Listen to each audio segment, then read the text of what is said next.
우리가 이제 하나님과 우리와의 관계, 이 신앙생활은 하나님과 우리와의 관계예요. 이 신앙생활은 항상 첫째 무엇이라고 생각해야 되냐면 영적생활이에요. 영적생활.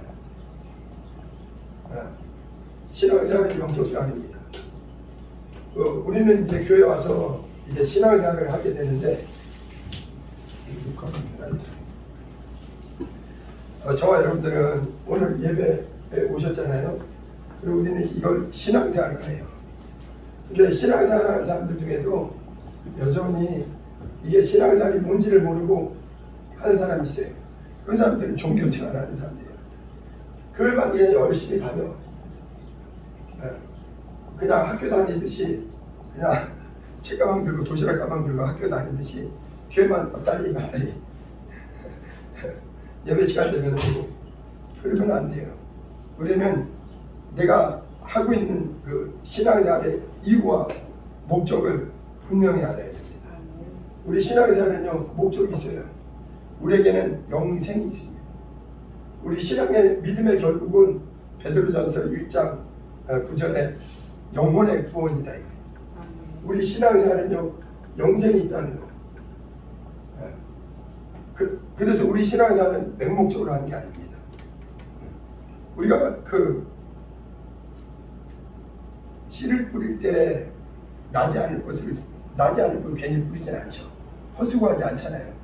뿌리면은 반드시 거둔다는 믿음이 있기 때문에 당장은 이게 보이지 않더라도 장차 반드시 날 것을 믿기 때문에 우리가 씨를 뿌리듯이 우리가 이 신앙생활은 시간 들이고 마음 들이고 물질 들이고 하나님 앞에 이렇게 우리가 할 수 있는 것은 신앙생활에는 반드시 나에게 이유가 있고 목적이 있다는 거예요. 근데 우리 신앙생활의 목적은요 영생이 있습니다. 근데 어떤 사람은요 종교생활하는 사람이 의외로 있다는 거예요. 그런 사람들은 그냥 겉모습은 똑같아요. 그러나 그 사람은 여전히 육의 사람, 거듭나지 않고 진리의 말씀에 진리의 말씀이 그 안에 들어오지 않았고 진정으로 예수 보혈의 은혜가 그 안에 들어오지 않은 사람은 아직 신앙생활을 제대로 하는 게 아니에요. 그냥 교회 다니는 사람, 종교인이에요. 이해되시죠? 근데 우리는 신앙생활을 하는데 이 신앙생활은 첫째 이 영적생활이라는 걸 꼭 기억하셔야 돼요. 왜냐? 하나님이 영이세요. 오늘 글씨를 좀 이쁘게 쓰고 싶은데 적혀 있을게. 신앙생활은 영적생활이다. 눈에 보이지 않는 하나님을, 영이신 하나님을 그분에게 예배하고 그분께 기도하고 그분에게 찬양하고 그분에게 나도 주님이 나를 먼저 사랑했으니까 영이신 아바 아버지 우리 생명이신 그분께 이렇게 감사하고 신앙생활은 영적생활입니다. 눈에 보이는 게 아니라 보이지 않는 것들. 그래서 신앙생활은 영적생활인 걸 꼭 기억해야 돼요. 또 두 번째는 뭐냐면 신앙생활은 하나님과의 영원한 관계예요. 우리 하나님과 우리와의 관계는요 그냥 사람들과의 관계는 대인관계라고 하죠. 그래서 부모 자식이라든가 가족들이라든가 이웃 친지 이건 사람들과의 눈에 보이는 사람들과의 관계. 이거는 대인관계. 그래서 10계명에서 5계명에서부터 10계명까지는 대인관계와 관련된 내용이에요. 부모 공경하라. 그죠? 거짓말하지 말고 이런. 근데 대인관계는요 잠시예요. 길어봐야 100년입니다. 근데 우리 신앙생활은요 눈에 보이지 않지만 하나님과의 살아계신 하나님과의 영원한 관계입니다. 근데 또 하나는 어떤 사람은요 이 신앙생활을 막연하게 생각하는 사람이 있어요. 다시 얘기하지만 종교생활을 하는 사람들은요 신앙생활을 하면서 막연해요. 너무 실제적이지 않아요. 기독교는요 너무나 실제적입니다. 너무나 사실적이에요. 너무나 구체적이에요. 그리고 신앙생활은 뭐냐? 눈에 보이지 않는 악한 영들과의 싸움이 있다. 그래서 이거는 신앙생활은 이기는 생활이에요. 이기는 생활. 이런 기본적인 이해가 필요해요. 우리가 교회 오기 전에는요 영적 존재들, 악한 영들이 있다는 걸 몰랐어요. 그냥 사람들이 지어낸 이야기 속에 있었지 실제로 눈에 보이지 않는 사탄, 마귀, 더러운 영적 존재들이 있다는 걸 몰랐다고요. 그래서 우리 신앙생활은 첫째 영적 생활이요. 신앙생활은 눈에 보이지 않지만 전능하신 하나님, 살아계신 하나님, 나의 영원한 아버지, 그분과의 영원한 관계예요. 그러니까 이 관계를 소홀히 하는 사람은 영생에 들어갈 수가 없습니다. 그리고 반드시 이기는 생활이에요. 저도 교회 오기 전까지는 영혼이 있는지도 몰랐고 천사가 있고 지옥이 있고 천국이 있고 이런 걸 몰랐어요. 근데 교회 오니까 내가 모르는 영적 세계가 있더라고요. 그리고 나는 그냥 눈에 그냥 대한민국만 전쟁하는 줄 알았더니 육체의 사람들만 전쟁하는 줄 알았더니 교회 다니는 사람들도 눈에 보이지 않는 악한 영들, 사탄, 마귀, 더러운 영들과의 피 흘리기까지 싸우는 이 싸움이 있다는 거예요. 근데 계시록에 보면은 이기는 자가 들어가요. 영광의 하늘나라에는 우리의 영생에 들어가는 자들은 아무나 들어가는 게 아니라 중간에 죄에게 지고 사단 마귀에게 지고 악한 영들에게 지는 자에게는 그 의의 나라에 들어가기 어렵습니다. 게다가 면류관을 받을 수도 없어요. 그래서 신앙생활은 이 세 가지가 있다는 걸 꼭 기억해야 돼요. 자, 근데 오늘날도 많은 사람들은요 여전히 복음을 모르니까 진리를 모르고 종교생활을 하니까 절 다니듯이 교회를 다니는 사람이 의외로 많다는 거예요. 그러면 큰일 나요. 반드시 말씀대로 우리의 신앙생활은 구체적이고 사실적이고 회개하라고 그러면 회개해야 되고 거듭나라고 그러면 거듭나야 되고 성령 충만 받으라고 그러면 성령 충만 받아야 되고 은혜 받으라고 하면 은혜 받아야 되고 확실한 이 구체적이어야 돼요. 할렐루야. 근데 오늘 예수님께서 요한복음 10장에서 무슨 말씀하시냐면 하나님과 우리의 관계를 이렇게 얘기하는 거예요. 우리 성도를 갖다가 양이라 해요. 양. 성도는 양이고 예수님은 목자예요. 목자. 그래서 목자와 양의 관계를 하나님과 우리의 관계를 설명하는 거예요. 근데 이 목자와 양의 관계가 우리는 21세기에 살다 보니까 이 의미가 직접적으로 안 느껴져요. 그런데 이 당시에 2000년 전에 유대인들, 우리나라는 예로부터 우리나라는 농업이 많이 있었죠. 우리 어릴 때만 해도요, 저 서울에서 살다가 이렇게 대전에 기차 타고 초등학교 5학년 때 이럴 때 내려오다 보면 서울 조금 벗어나면부터 다 초가집이었어요. 기찻길 쭉 따라가면서 그 창밖으로 보이는 집들이 대부분 80% 이상이 초가집. 그리고 평택이나 이런 데 오면 다 들판이야, 들판. 그리고 평택, 오산 평택 쭉 내려가서. 그런데 지금은 이제 산업화가 되고 이제 아주 굉장히 첨단화가 됐죠. 그러니까 이 당시에 예수님 당시에 유대인들은요 목자와 양의 관계가 너무 사실적으로 와닿는 거예요. 너무 실감나는 거예요. 왜냐면은요 이 양은요 그 당시에 유대인들은 원래부터 목축업을 하는 사람들이에요. 아브라함의 직업이 뭐예요? 목축업 하는 사람이에요. 그렇죠? 그리고 아브라함의 아들 이삭도 목축업, 야곱도 목축업. 그렇죠? 그래갖고 이제 야곱의 아들 요셉이 애굽에 들어갔을 때 나머지 형제들이 가족들이 다 애굽에 들어올 때 그 바로왕한테 뭐라고 대답하라고 했냐면은 우리가 목축업을 하는 사람이다. 양을 치는 사람이라. 그러면 그 사람들은 애굽 사람들은 땅이 비옥하니까 목축업을 안 해도 먹고 살기가 어렵지 않거든요. 그러니까 목축업을 그 당시에 천하게 여기는 사람들이에요. 애굽 나일강을 강이 아주 땅이 비옥하니까. 근데 여기는 이스라엘 땅은 농사 짓기에는 적합하지 않고 그나마 양을 키우기가 좋은 거예요. 그렇죠? 그래갖고 요셉이 뭐라고 얘기하라고 하냐면 우리는 양을 기르는 목축업을 하는 사람들이다. 그러면 땅을 떼줄 거라고 그러는 거예요. 그래서 모세의 땅을 떼주죠. 그런데 어쨌거나 다윗도 목축업을 했고 목동이었어요. 그렇죠? 모세도 위대한 이스라엘의 지도자였던 모세도 40년 동안 미디안 광야에서 목축업을 했어요. 목자예요. 그래서 목자와 양은 이스라엘 사람들한테는 너무나 실감나는 거예요. 이해되시나요? 양의 특징을 제일 그냥 쉽게 얘기하면요, 목자 없으면 죽어요. 목자 없으면 죽는 게 양입니다. 양은 절대적으로 살려면은 목자의 도움이 필요해요. 양은 자기를 보호할 수 있는, 방어할 수 있는, 자기를 지킬 수 있는 어떤 방법이 없어요. 아예 양은 하나님이 그렇게 만들어 놓으셨어요. 양은 눈도 나쁘고 그냥 딱 하나, 이 청력 하나만. 그래서 양은요, 주인 목소리만 들으면 살아요.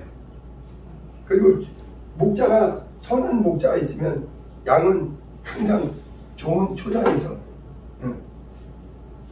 보호받고 살 수 있어요. 그리고 이스라엘 땅은요, 이 우리나라 땅처럼 비옥한 땅이 아닌 거예요.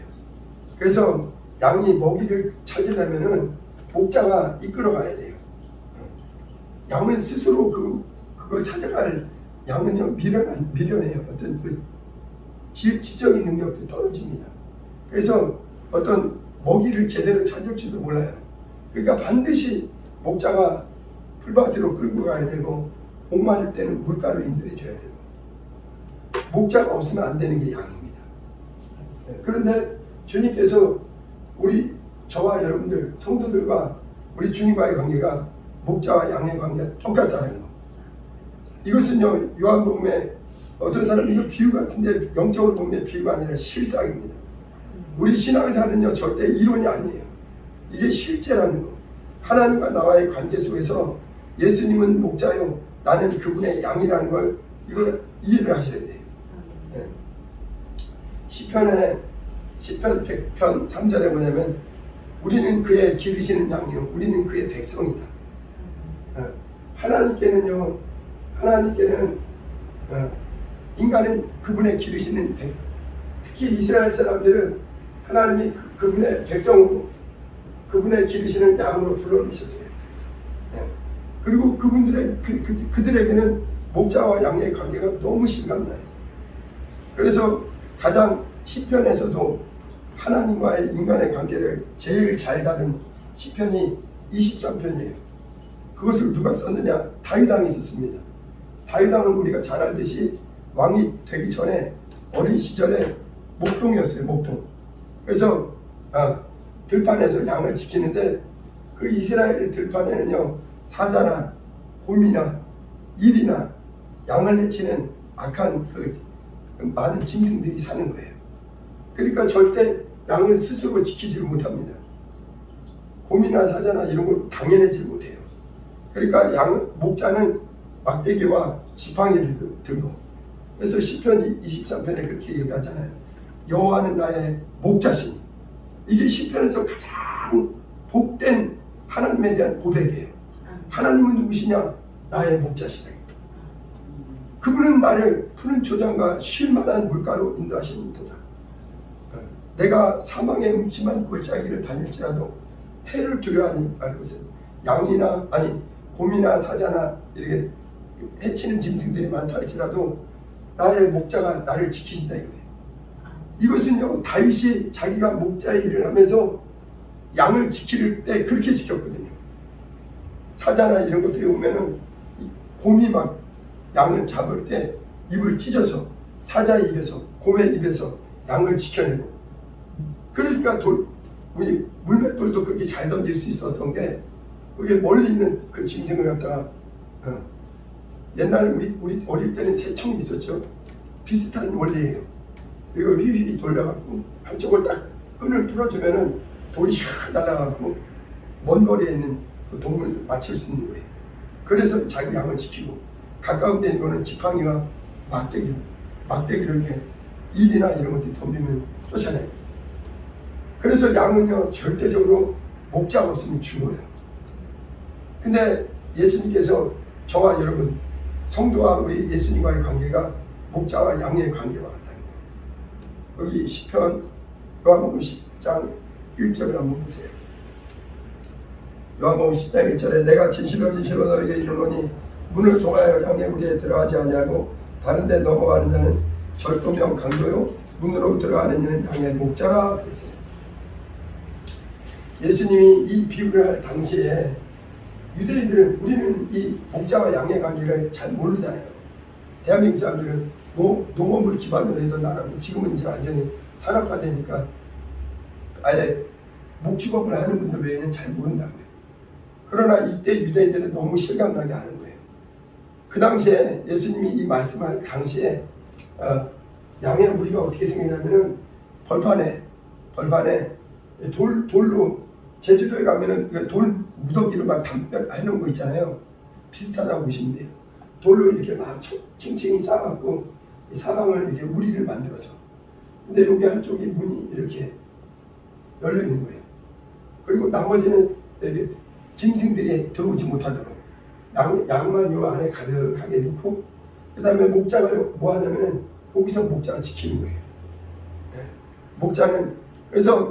목자는 예수님은 문에 양의 문이라고도 하고 문에 있기 때문에 또 양을 지키는 목자이기도 하고 이 두 가지를 같이 하는 거예요.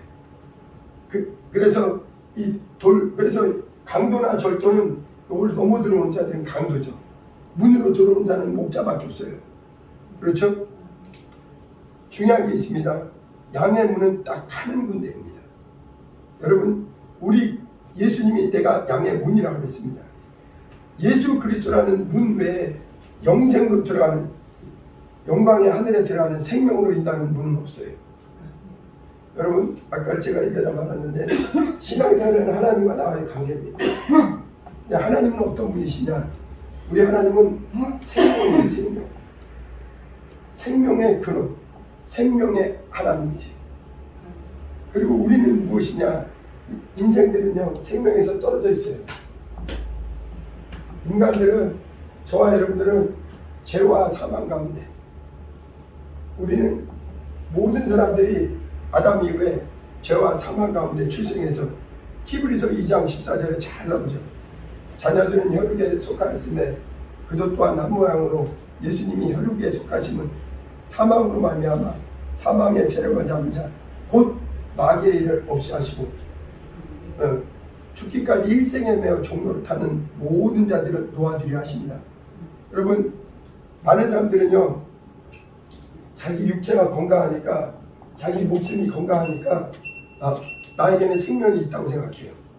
여러분, 성경은요, 이 인간의 호흡은 이걸 목숨이라고 해요. 숨.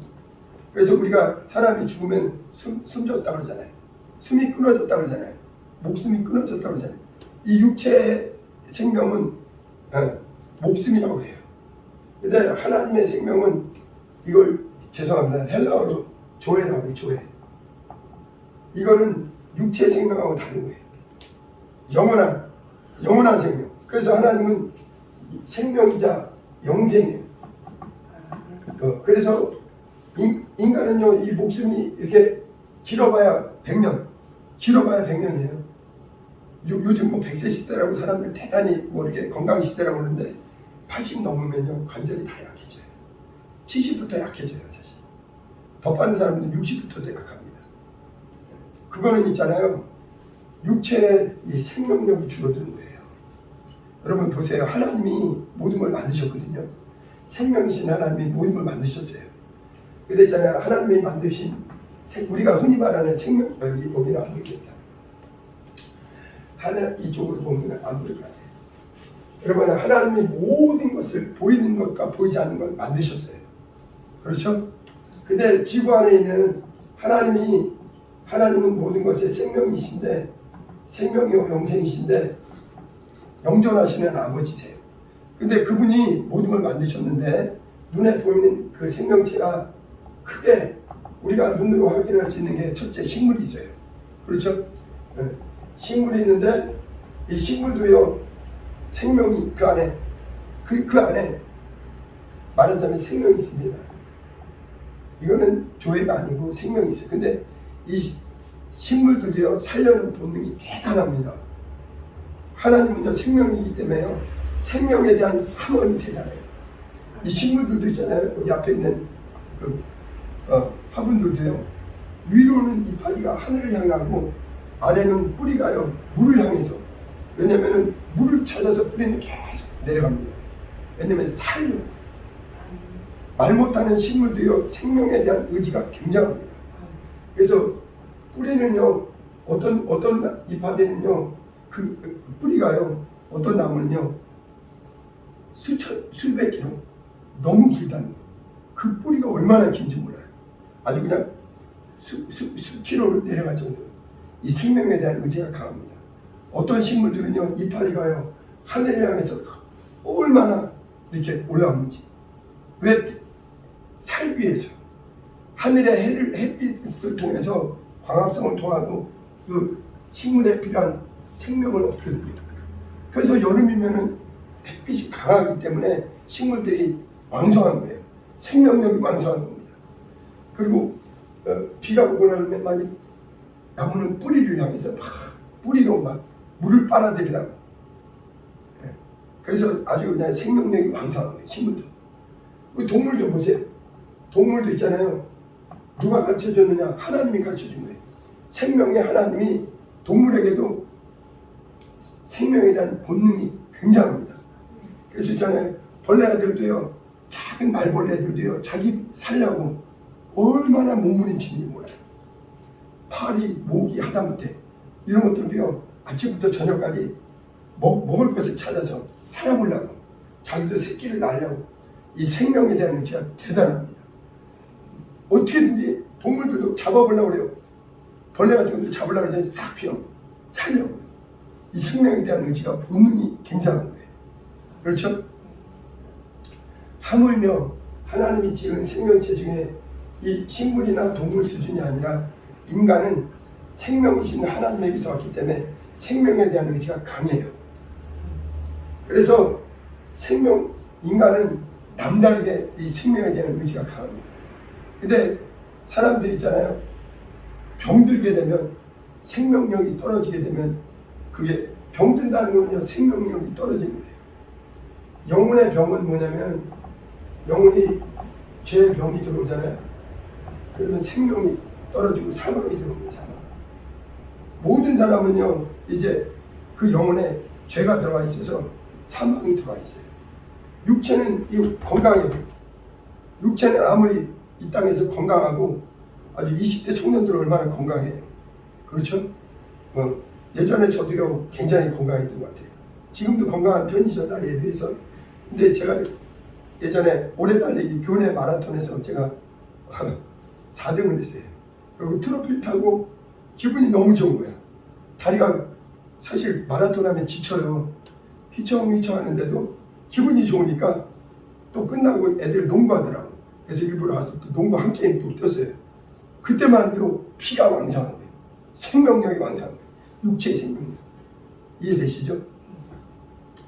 근데 육체가 병들잖아요. 육체의 병들었다는 거는 다시 말하면 생명이 줄어드는 거예요. 생명이 육체의 힘이 떨어지는 거예요. 육체 어디 위가 아프다. 위에 생명력이 떨어지는 거예요. 팔이 아프다. 팔의 생명력이 떨어지는 거예요. 또 보세요. 마음이 병들잖아요. 마음의 건강이 약해지면요. 이렇게 근심, 염려. 그래서 맨날 마음이 병든 사람은요. 항상 염려, 근심, 낙심, 좌절. 그리고 어떤 사람은요. 육체가 멀쩡해도 마음이 병들면 아유, 살고 싶지 않다. 그럼 자포자기한 사람들이 의외로 많아요. 안타까운 현실이 뭐냐면 어린 청소년들이 사망하는 이유가 마음이 병들어서. 이게 무서운 겁니다. 근데 놀랍게도 우리 주님은, 우리 하나님은 어떤 분이냐? 생명이세요. 그분은 영원한 생명이십니다. 요한복음 1장 4절에 그 안에 생명이 있었으니 이 생명은 사람들의 빛이다. 요한복음 1장 1절에 뭐냐면 태초에 말씀이 계십니다. 이 말씀이 하나님과 함께 계셨으니 이 말씀은 곧 하나님이시니라. 그가 태초에 하나님과 함께 계셨고 만물이 그로 말미암아 지은 바 되었으니 그가 없이는 하나도 된 것이 없느니라. 동물이고 식물이고 인간이고 모든 것을 보이는 것과 보이지 않는 것을 예수 그리스도 말씀이신 그분이 창조하신 거예요. 그런데 사람들에게 무엇이 없었냐면 생명이 없는 거예요. 범죄한 인간들에게는 육체의 건강은 있는데, 육체의 목숨은 있는데, 육체 자기 딴에는 생명이 있는데, 영혼에 죄가 들어와서 사망이라는 이 질병이 모든 사람에게 이르는 거예요. 눈에 보이지 않지만 이 사망은 실제로. 그래서 모든 사람은 육체가 마감되면 육체가 전부인 줄 알았는데 육체의 그 영혼의 죄값으로 영원한 사망, 영원한 마귀를 위해 준비된 멸망으로 들어갑니다. 그런데 금방 말씀드렸듯이 요한복음 1장 4절에 그 안에는 생명이 있었으니, 하나님은, 예수는 누구냐? 생명이신 아버지께로부터 우리에게 생명을 주러 이 어둠의 세상에, 사망의 세력, 이 땅에, 죽음의 땅에 영원히 죽어 있어서 단 한 사람도 생명이신 하나님을 만나지 못하고 있는 이곳에 생명이신 그 하나님이, 그 아들이 생명이 왔다 이거예요. 그래서 그분이 왔으니 그 안에 생명이 있었으니 이 생명은 곧 빛이다. 예수님이, 하나님께서 있잖아요. 왜 2000년 전에 예수 그리스도를 이 땅에 보내주셨느냐? 모든 사람에게 죄와 사망으로 단 한 사람도 생명이 없게. 예수 그리스도 오신 목적은 무엇이냐? 그 아들을 통해서 예수 그리스도를 믿는 자에게 생명이신 하나님과의 관계가 회복되고, 그분이 주시는 그 생명이 오늘 너에게 실제가 된다는 거예요. 여러분, 예수의 이름이 들어오고 예수의 피가 들어오면요, 죽었던 영이 살아납니다. 죽었던 영혼이 살아나요. 그래서 물과 성령으로 거듭난 사람은 이론이 아니라 실제로 하나님을 아버지라고 합니다. 여러분, 우리가 세상에 있을 때는 생명이신 하나님이 계시다는 걸 몰랐어요. 눈에 안 보이니까. 그러나 이제 누군가의 복음 전도를 듣고 우리가 무엇을 해야 되냐면, 교회에 오게 되면 반드시 회개를 해야 돼요. 회개라는 것은 내가 죄인임을 인정하는 거예요. 내가 하나님을 떠난 죄 가운데 있다는 걸 인정하는 거예요. 그리고 나는 예수님이 왜 나에게 오셨느냐? 이 땅에 2000년 전에 육체를 입고 오셨느냐? 피를 입어 오셨다. 그 피로 뭘 했느냐? 나의 죄를 해결해서, 죄는 반드시 사망이라는 열매가 있어요. 그러나 예수의 피가 들어옴으로 말미암아 피에는 하나님의 생명이 있다. 예수 그리스도를 왜 이 땅에 보내주셨느냐? 요한복음 3장 16절에 하나님이 세상을 그대로 놔두면 멸망하니까 이처럼 살아하사 독생자를 주셔서 누구든지 회개하고 예수를 믿고 그 보혈을 믿고 그 피를 받아 들이는 자에게는 영혼이 살아난 거예요. 그래서 그 사람은 영이 성령으로 거듭나서 아버지. 그래서 죄가 있는 곳에 예수의 피가 들어오고 사망이 있는 곳에 예수의 생명이 들어오는 거예요. 저와 여러분들은 신앙생활은 이론이 아닙니다. 살아계신 하나님, 그분의 아들의 십자가의 보혈, 예수의 피를 믿으니 하나님의 생명이, 예수 안에 있는 그 생명이 내게 들어오는 거예요. 여러분, 예수님은 2000년 전에 십자가에서 죽으셨어요. 여러분, 예수님도 육체의 목숨은 하나뿐입니다. 여러분, 목숨은 딱 하나예요. 어떤 사람들, 제일 무모한 사람들이 뭐냐면 자기 목숨 가지고 장난치는 사람. 요즘 그런 사람들한테 관심 끌려고요, 위험한 그 영상을 찍고 막 그런 사람들이 많아요. 이거는 매우 어리석은 거예요. 이 사람의 목숨은 천하보다 귀합니다. 자기 목숨 가지고 그렇게 하면 안 돼요. 여러분, 예수님도 목숨이 하나예요. 우리랑 같은 육체를 입었기 때문에 두 번 죽을 수 없어요. 근데 예수님이 오셔서 뭐 했느냐? 십자가에서 자기 목숨을 내주고, 내 피를 받아 마셔라, 내 살을 받아 먹어라. 내 피는 영원한 생명의 피요, 영원한 생명의 양식, 음료다 이거예요. 그래서 예수 그리스도 오신 목적을, 나는 목자와 양의 관계를 설명하면서 나는 내가 온 목적은 내 양에게 나는 선한 목자, 생명을 주는 목자다 이게. 성경에서 있잖아요. 선하다는 거는 누구에게만 쓸 수 있느냐? 하나님만 쓸 수 있습니다. 하나님만. 선하다는 거는 이 원어의 의미상, 히브리적인 의미상은 뭐냐면 생명이다 이게. 생명. 뭐 착하다 이런 의미가 아니에요. 그런 의미도 있지만 성경에서 말하는 선하다는 거는 생명이시다 이게. 그러니까 하나님은 선하시고 생명이시다 이게. 근데 예수님이 왜 오셨느냐? 선한 목자. 유일하게 복음서에서 자신이 예수님이 내가 선한 목자라는 데는 여기 요한복음 여기 10장 딱 한 군데예요. 다시 말하면 내가 온 목적은 생명을 주러 왔다 이게. 생명을 주되 그냥 주는 게 아니라 풍성히 주러 왔다 이게. 요한복음 10장 이제 3절 한번 읽어봅니다. 읽겠습니다. 문지기는 그를 위하여 문을 열고 양은 그의 음성을 듣나니 그가 자기 양의 이름을 각각 불러 인도하여야 되느니라. 자기 양을 다 내어놓은 후에 앞서가면 양들이 그의 음성을 아는므로 따라오되 타인의 음성을 알지 못하므로 타인을 따르지 않냐고 도망하느니라. 아까도 얘기했지만 예수님과 오늘 우리 저와 여러분들 성도와의 관계, 믿는 하나님의 자녀들과의 관계는 목자와 양의 관계. 어떤 사람은요 예수 없이도 어떤 살 수 있는 자인데 신앙생활은 처음부터 그리스도 예수 외에는 살 수 없다는 거예요. 목자를 떠난 양은 절대 못 살아요. 자기를 보호하지 못합니다. 그래서 이사야 선지자가 이사야서 53장에 우리를 각기 제 길로 갔거든. 우리의 죄악을 그에게 담당시키셨도다. 그렇죠? 베드로전서 2장 23, 4절에는 친히 그 몸으로 우리 죄를 담당하셨으니 이는 우리로 죄에 대하여 죽고 의에 대하여 살게 하려 하심이라. 너희가 전에는 양과 같이 길을 잃었더니. 과거에 예수님 앞에 나오기 전에 우리의 영적 상태는 뭐냐? 길을 잃은 양이, 목자 없는 양, 죽어가는 양들이에요. 육체가 아무리 부귀영화를 누려도 그 영혼은 생명이신 하나님에게서 떠나서 육체가 마감되면 영원한 죄와 사망으로 마귀와 함께 영원한 어둠으로 들어갈 수밖에 없다.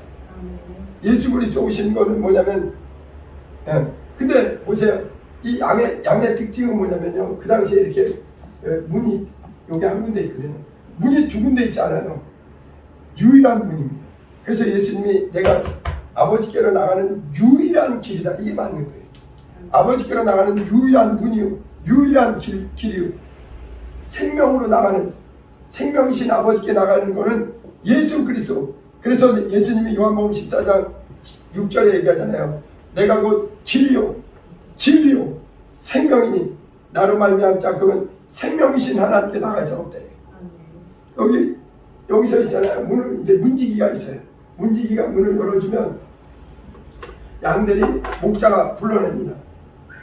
목자는요 이렇게 양은 목자의 음성을 이렇게 듣도록 계속 이게 훈련이 되어 있는 거예요. 양은요 사는 비결이 목자의 음성을 들은 거예요. 목자의 음성을 듣는 거예요. 그래서 있잖아요. 목자의 음성을 못 들으면, 그래서 전에도 얘기했잖아요. 양이 병들면은 귀가 막히는 거예요. 귀가. 목자의 음성이 안 들려요. 그리고 여기 나오잖아요. 타인의 음성은 안 들어요. 4절 보니까 자기 양을 다 내어놓에 앞서가면 양들이 그의 음성을 하는 걸로 따라오되 타인의 음성, 다른 소리는 안 들려요.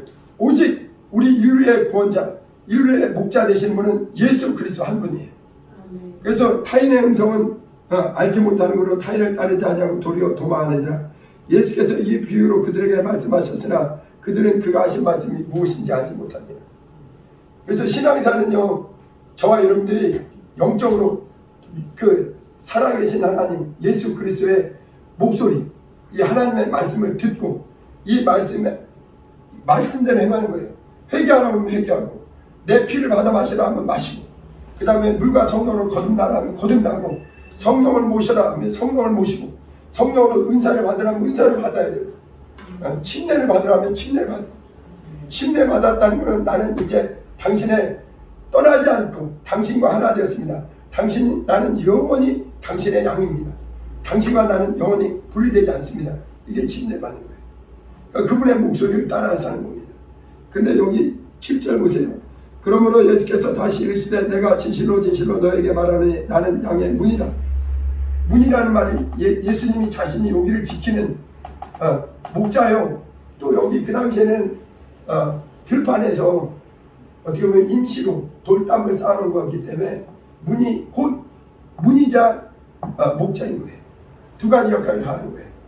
그래서 강도나 절도나 이런 것들이 함부로 들어오지 못하도록, 양이나 일이나 이런 것들이 악한 것들이 해치지 못하도록 목자가 지키는 거예요. 나보다 먼저 온 자는 다 절도요 강도니 양들이 듣지 아니하였느니라. 에스겔서 34장에 보면은요, 시간 없으니까 제가 설명을 드릴게요. 예수님이 말씀하시기 전에 에스겔 선지자를 통해서 미리 말씀하시는 그래도 34장 볼까요? 에스겔서 34장. 이 에스겔서 34장은 요한복음 10장하고 연결되는 목자장이에요. 목자장. 네. 여기 34장에 보면 11절 한번 읽어볼까요? 주 여호와께서 이같이 말씀하셨느니라. 나는 곧 내가 내 양을 찾고 찾되 계속. 목자가 양 가운데 있는 날에 양이 흩어졌으면 그때를 찾는 것 같이 내가 내 양을 찾아서 흐리고 캄캄한 날에 그 흩어진 모든 곳에서 그것들을 건져낼지라. 네. 내가 그것들을 만민 가운데서 끌어내며 여러 백성 가운데서 모이고 본토로 데리고 가서 이스라엘 산 위에와 시냇가에와 그 땅 모든 거주지에서 먹이되 네. 좋은 꼴을 먹이고 그 우리를 이스라엘 높은 산에 들이니 그것들이 그곳에서 있는 좋은 우리에 누워있으며 이스라엘 산에서 살찔 꼴을 먹으리라. 네. 15절까지. 내가 친히 내 양의 목자가 되어 그것들을 누워있게 할지라. 주 여호와의 말씀입니다. 아멘. 구약에서는요 하나님께서 이스라엘과 어떤 목자와 양의 관계를 설명하면서 하나님이 목자 되신다 했는데, 신약에서는 이스라엘만이 아니라 예수 그리스도를 믿는 자는 이스라엘만이 아니라 모든 사람이 전 세계 사람들이 다 그분의 양이다. 그리고 주님은 우리를 기르시는 목자시다. 우리를 보호하시는 겁니다. 여러분, 신앙생활은요 절대 나 혼자 못합니다. 내가 할 수 있는 게 아니에요. 목자 되신 그분이 나에게 꿀을 주시고 물로 초장으로 인도해 주시고 나를 지켜주셔야 돼요. 악한 원수들 더러운 것들로부터 보호해 주셔야 됩니다. 내 힘으로 여러분 양하고 사자하고 싸우면 되겠어요? 불가능한 거예요. 목자가 지켜줘야 되는 거예요. 그리고 우리는 사는 비결은 뭐냐? 오직 목자의 음성을 따라서 목자가 가지 않으면 가고 서자 하면 서고. 근데 여기 에스겔서 34장의 그 위의 내용 중에 하나는 뭐냐면 악한 목자, 강도, 절도. 다시 말하면 그 당시에 잘못된 종교 지도자들, 예수님이 말씀한 건 바리새인들이나 이런 종교 지도자들, 하나님의 말씀을 잘못 가르쳐서 이 성도들에게 하나님 말씀을 제대로 전해주지 않고 자기 몸만 기르고 양의 젖을 그냥 자기들을 유익을 위해서만 먹고, 이걸 싹군 목자, 거짓 목자다. 이해되시죠? 그래서 바리새인들을 예수님이 무섭게 책망한 거예요. 너희는 어째서 절도요 강도냐? 나보다 먼저 온 자는 절도요 강도요. 내가 선한 목자야. 여기 다시 요한복음 돌아갈게요. 요한복음 10장 8절. 나보다 먼저 온 자는 다 절도요 강도니 양들이 듣지 아니하느니라. 내가 문이니, 예수님만이 유일한 문이에요. 영생에 들어가는, 생명으로 들어가는, 생명의 아버지께 나가는 문은 오직 그리스도의 한 분입니다. 다른 이로서는 구원이 없어요. 우리를 위해서 죽으시고 부활하신 이 문만 생명의 문, 생명의 문이라는 말하고 부활의 문은 똑같은 문이에요. 부활 없이 생명이 없습니다. 예수님만이 유일한 문이에요. 부활하지 않은 신분은 우리의 문이 될 수 없습니다. 그 다음에 내가 문이니 누구든지 나로 말미암아 들어가며 구원을 받고 또는 들어가며 나오며 꼴을 얻으리라. 양이 있잖아요. 이 안에서 보호를 받고요. 들판에 나가서 먹을 걸 실컷 먹고, 하나님 말씀 안에서 얼마든지 진리 안에서 목자 되신 주님이 우리 성도들을 보호하시고 지키신다는 거예요. 이 교회는요 우리 사람들의 모임이 아닙니다. 생명을 사모하는 양들, 생명을 사모하는 하나님의 사람들. 우리가 사모하는 생명은요 그냥 이 육체의 생명이 아니에요. 하나님이 아들을 통해서 우리에게 주고자 하는 영원한 생명, 교회, 하늘에서 오신, 그래서 예수님이 나를 믿는 자는 영원한 생명을 얻을 것이다. 나를 믿는 자는 내 양은 영원히 나와 함께 영원히 산다. 이 약속을 믿고 이 피를 받아, 예수의 피를 받아 먹은 자들, 예수의 피와 살을 먹고 마신 자들, 그 영이 살아난 자들, 말씀으로 거듭난 자들, 하나님의 나라가 이제 영으로, 하나님의 나라가 실제라는 걸 경험한 사람, 그런 사람에게 보혜사 성령이 생명의 성령이에요. 여러분, 성령님은요 절대 생명이 없는 곳에 들어오지 않습니다. 구약에는요 아직 사람들에게 성령이 들어오지 않았어요. 요한복음 7장 38절에 보면 명절 끝날 곧 큰 날에 예수께서 서서 외쳐 가라사대 누구든지 목마르거든 나를 믿는 자는 그 배에서 생수의 강이 흘러나리라 그랬어요. 여러분 성령을 이거는 말씀한 거예요. 예수께서 십자가를 지시기 전에 인간에게는 죄가 사해지지 않았기 때문에 예수 그리스도의 십자가의 공로로 인간의 죄와 사망이 끊어지고 예수의 피를 받아 마시는 자에게는 하나님의 생명이 영원한 생명, 하나님의 아들이 주시는 믿는 자에게 주신 영원한 생명이 들어오고 그 생명이 있는 곳에만 진리의 성령이 생명의 성령님이 들어오는 거예요. 그리고 그 사람은 이제 영원히 하나님의 생명으로 인쳐주신 것입니다. 여러분 있잖아요. 예수님이 주시는 생명은요 샘물과 같습니다. 그 우물가의 여인이 그랬어요. 요한복음 4장에 보면은 예수님이 물을 달라고 하니까 예수님이 도리어 얘기하는 거예요. 네가 내가 누군지 알았다면 네가 나한테 도리어 물을 달라고 그랬을 것이다. 내가 주는 물은 네가 나한테 잠깐 주는 이 우물물은 다시 목마르려니와 내가 너에게 주는 물은 영원히 목마르지 않냐니 이것은 생수와 같다. 여러분 샘물과 같습니다. 예수님이 주시는 이 보혈의 샘물, 보혈의 생명, 이 생명은요 내 영혼을 살리고 아까 얘기했죠. 사람은요 영이 병들면요 지옥 가고요, 마음이 병들면요 근심 걱정하고요, 육체가 병들면 그게 약해지는 거예요. 여기에 예수님이 뭐냐면은 내가 온 것은 양으로 영혼의 생명을 주고 예수의 생명이요 육체 심령에 미치면요 육체 심령도 자유합니다. 두려움이 떠나가요, 근심이 떠나가요. 나의 선한 목자, 나를 지키시고 나에게 생명 주시는 목자 그분이 계시다. 그분의 능력은 어떠냐면 우리의 질병까지도 육체에 예수의 생명이 들어오면요 질병도 떠나가는 거예요. 예수님은요 병자를 그냥 두지 않았습니다. 왜냐하면 병은 그만큼 사망이 그 사람한테 들어온 거거든요. 병은요 죽음이 이제 시작된 거예요. 그러니까 예수님은 가는 데마다 생명이시기 때문에 죄와 사망과 질병을 몰아내고 사탄마귀 악한 영들 도적질하고 죽이는 영적으로 죽이는 이 모든 악한 영들을 몰아내고 내가 온 것은 양으로 예수 그리스도를 믿는 하나님의 자녀들에게 영혼의 생명 주고 그뿐만 아니라 그 마음의 어두운 근심도 떠나게 하고 믿는 자에게 놀라운 하나님의 생명으로 말미암아 자유와 평안과 기쁨이 있는 거예요. 하나님을 만난 사람은요 자유합니다. 두려움이 사라져요. 영생이 이미 확보되어 있기 때문에. 게다가 놀라운 게 뭐냐면 예수의 생명력은 육체까지 나타나서 지금도요 정상적으로 기도하고 정상적으로 믿는 교회는요 질병이 떠나갑니다. 왜냐하면 이 질병은 하나님이 원하는 게 아니에요. 예수님은 우리를 내가 온 것은 내 양들에게 생명을 주고 영혼뿐만 아니라 실제적이라니까요. 우리 신앙사는 생명을 주는 거예요. 육체뿐만 아니라 영혼뿐만 아니라 육체도 하나님의 생명이 들어와서 질병에서 자유하도록. 할렐루야. 그게 성경이에요. 자, 그 다음에 10절 같이 읽어봅니다. 제가 읽을게요. 도둑이 오는 것은 도적질하고 죽이고 멸망시키려는 것뿐이요 내가 온 것은 양으로 생명을 얻게 하고 더 풍성히 얻게 하는 것이다. 예수님 오신 목적이 이렇게 정확히 나와 있어요. 예수님은 세상에 생명이 없기에 모든 사람이 육체는 건강해도 생명이 없어요. 생명이. 예수님은 첫째 죽었던 영혼을 살리는 그 생명을 주고 우리의 심령에도 생명을 주고 여러분 예수의 생명이 들어오면요 우울했던 사람도 그 마음에 근심이 떠나간다니까요. 자유하다니까요. 평안이 임하고 육체에 연약했던 사람도 하나님의 육체도 치유해준다는 거예요. 육체도 강건케 되는 겁니다. 네. 나는 선한 목자라. 선한 목자는 양들 위하여 목숨을 거는다. 에스겔서에 나오는 그 싹군 목자들. 그래서 그 당시에 바리새인들도 싹군이에요. 이 사람들. 하나님 말씀을 가로막는 절도 강도요. 양들에게 생명을 주지 못하는 어리석은 자들입니다.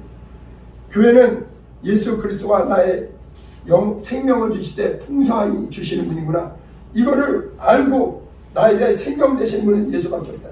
여러분 물을 떠난 고기가 없이 산다고 해도요 예수 떠난 인생은 절대 생명을 떠난 이에게는 사는 법이 없습니다. 하나님이 그렇게 만들어놨어요. 물고기는 물에서 살고 새는 하늘을 날아다녀요. 사람은 땅을 걸어다니고 그러나 거듭난 사람들은 하나님의 생명으로 사는 자들. 예수 그리스도 왜 오셨느냐? 믿는 자에게 자기 목숨을 끊어서 믿는 자에게 그 피의 생명, 아들을 믿는 자에게는 영생. 요한일서 5장 12절에 아들을 있는 자에게는 생명이 있고 아들이 없는 자에게는 생명이 없다. 우리에게 생명을 주시되 풍성히 주신 그 주님, 사단 마귀는 이 사실을 그렇게 가리는 거예요. 생명을 주러 오신 주님을 찬양합니다.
생명을 주시는 목자다 이거예요. 하나님 나에게 생명 주러 예수님 보내주시고 예수님은 자신의 목숨을 내주시고 그 피의 생명으로, 말씀의 생명으로, 성령의 생명으로 나를 인도해 주시니 내게 더 성령 충만, 생명 충만하게 해달라고. 이 생명이 있는 사람은 모든 것을 이깁니다. 이 생명이 없어서 마귀에게 지는 거예요. 생명이 충만할 수 있도록 우리 주여, 우리 세 번 부르고 기도합니다. 주여, 주여, 주여. 생명을 삼아야 됩니다. 예수님 오신 목적이 성령이에요. 예수님은 우리에게 영혼의 생명 주고 우리의 마음에도 생명 주고 우리 육체에도 생명을 주고 나는 선한 목자라. 목자의 음성을 듣는 자가 주의 양입니다. 내 양은 내 음성을 듣느니 아버지, 나는 양의 문이요 나는 선한 목자니 아버지, 이 시간에 기도하는 자에게 생명을 사모하게 도와주세요. 주님을 사모하게 도와주세요. 선한 목자이신 주님만 의지해야 됩니다. 우리가 어리석어서 내 힘으로 신앙생활이 가능하지 않아요. 하나님 영적사 안에 주님과의 관계입니다. 살아계신 아버지, 나의 선한 목자, 어제나 오늘이나 영원히 동일하신 선한 목자, 아브라함에게도 선한 목자이셨고 모세에게도 선한 목자이셨고 다윗에게도 선한 목자이셨고 베드로 바울에게도 주님은 선한 목자이셨습니다. 선한 목자이십니다. 이 시대에도 주님은 어제나 오늘이나 영원히 동일한 선한 목자, 내 안에 생명 주시고 내 심령에도 생명 주시고 육체에도 생명 주시니 우리 모두에게 아버지 말씀과 성령과 능력으로 기름 부어주세요.